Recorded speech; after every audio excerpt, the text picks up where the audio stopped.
What up? Your man Patrick. So we keep it handy. And that's always so you don't have to.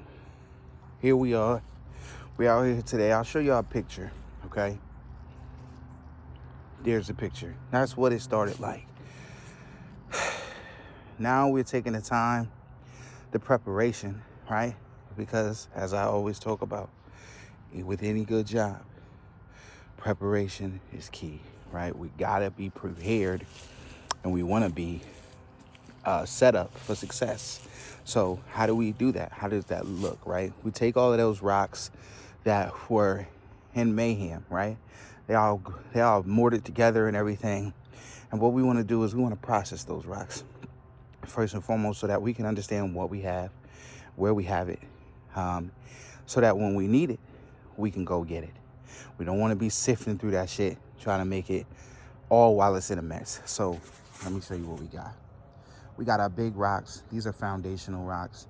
These are the essence of the wall, so to speak, right? When we place these rocks, we want them to be specific.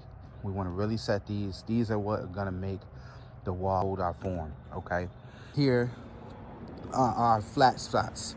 You know, anywhere we need to come up a certain degree, a certain level, we can utilize these rocks to keep our wall flat so that we can keep going up to the next level, right? We don't want to have to use so much mortar that it's a mortar wall and not a rock wall, right? These are our fill rocks. Round, small, kind of can get nestle into places where we need them and create stability. So some of our bigger rocks, as we know, are not completely flat, so they might rock and roll a little bit. So we'll use these filler rocks to kind of shove up underneath them with the mortar to create stability in that wall so that it doesn't want to fall or lean and things like that. And this is how we start. Like I said, we use those foundational rocks. We're going to lay them together so that it makes sense, right? It doesn't have to be completely filled.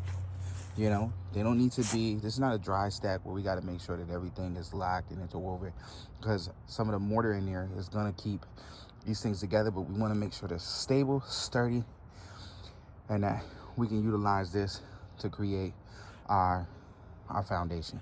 And that's what we'll do all the way down, and we'll keep building it up. As we keep it handy, stay tuned, man, as we continue to do what we do and help you get closer to your home goals.